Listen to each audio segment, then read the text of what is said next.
बड़ी खबर आपको बता दें, जयपुर से यायावर बनी बाघ एसटी 2305 को टेरिटरी की तलाश है। दरअसल सरिस्का से 28 नवंबर को जयपुर जिले के रायसर पहुंचा था बाघ एसटी 2305 और करीब 6 दिन रायसर कानी खोर क्षेत्र में डेरा डालने के बाद कल फिर अलवर जिले का रुख किया। रायसर से लगती अलवर टेरिटोरियल क्षेत्र के प्रतापगढ़ पहुंचा एसटी 2305। एक ही हिल टेरेन में रायसर और प्रतापगढ़ का ये क्षेत्र है। वन विभाग की सरिस्का का और जयपुर रूरल की टीम अब मॉनिटरिंग कर रही है। पग मार्क और कैमरा ट्रैप के आधार पर मॉनिटरिंग उसकी की जा रही है। तो एसटी 2305 को टेरिटरी की यहां पर तलाश है।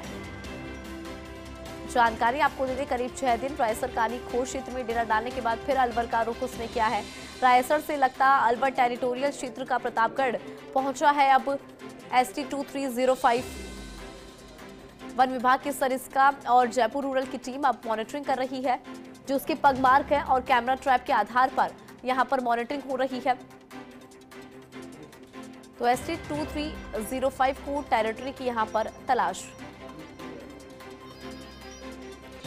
अधिक जानकारी लेंगे, एसोसिएट एडिटर निर्मल तिवारी जी हमारे साथ फोन लाइन पर है। निर्मल जी, अगर बात करें एसटी 2305 की, जिस तरह की उसकी एक्टिविटीज नजर आ रही है, उससे लग रहा है कि टेरिटरी की तलाश उसको है, क्या जानकारी आपके पास? देखिए इंदु, क्योंकि सरिस्का में जैसा मैंने पहले भी कहा कि बाघों की संख्या 43 के आसपास पहुंच गई है और एक बाघ तो हरियाणा पहुंच गया था। वही टेरिटरी की जंग से बचने के लिए उसको ट्रैंकुलाइज करके रामगढ़ विषधारी छोड़ा गया था।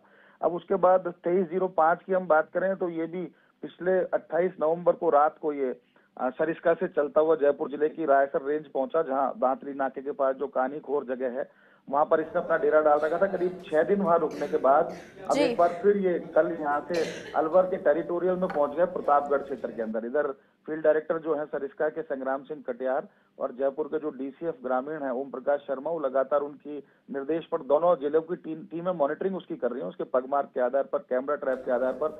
लेकिन इसकी यायावरी इसीलिए है क्योंकि यहाँ रायसर में एक और बाघ जो पहले से एसटी 24 जो करीब 3 साल होते आए उसको यहाँ पहुंचे हुए जयपुर जिले के अंदर, वो भी रायसर रेंज के अंदर ही है और निम्बी के आसपास उसका भी बना हुआ है इस समय मूवमेंट। लेकिन उससे आपस में बचने के लिए, एक दूसरे से टकराव ना हो, ये बाघ एक बार वापस अलवर की तरफ इसने रुख किया है। लेकिन ये सेम टेरेन है। देखिए ये पहाड़ी का जो इलाका है, ये रायसर की सेम पहाड़ी है जो रायसर और प्रतापगढ़ तक जाती है। उसी पहाड़ी पर, उसी हिल टेरेन के ऊपर इसने फिलहाल ये चल रहा है, ये मूवमेंट कर रहा है। हो सकता है वापस मुड़े एक बार फिर रायसर की तरफ या जमवारामगढ़ की तरफ आए, या हो सकता है ये सरिस्का की तरफ चला जाए, क्योंकि अभी फिलहाल तो अलवर टेरिटोरियल में है।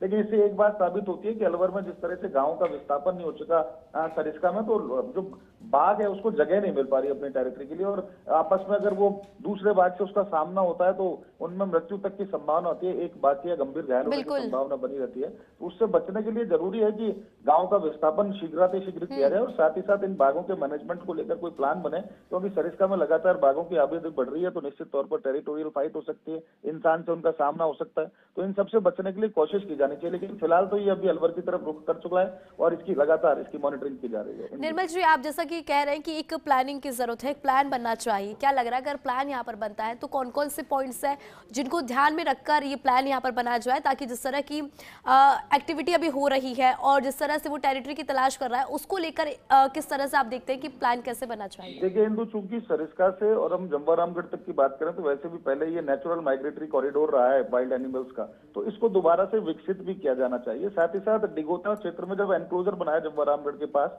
तो यहाँ इसको सरिस्का के कोर जोन को विस्तार करने की जरूरत है, ताकि, क्योंकि एनटीसीए की एसओपी में साफ है कि कोई भी बाघिन या दूसरा जो बाघ है उसको ट्रांसलोकेट उसी जगह किया जा सकता है जो कोर जोन, और चूंकि ये बफर का क्षेत्र कहलाता है तो या तो उसमें शिथिलता बरती जाए नियमों के अंदर, या फिर सरिस्का क्षेत्र का विस्तार किया जाए, ताकि इन बाघों को न केवल इनकी जो बढ़ती आबादी है उसको कंट्रोल किया जा सके, बल्कि इनकी जो टेरिटोरियल फाइट की स्थिति है उससे भी बचा जा सके। ठीक है निर्मल जी, बहुत शुक्रिया पूरी खबर पर विस्तार से जानकारी के लिए।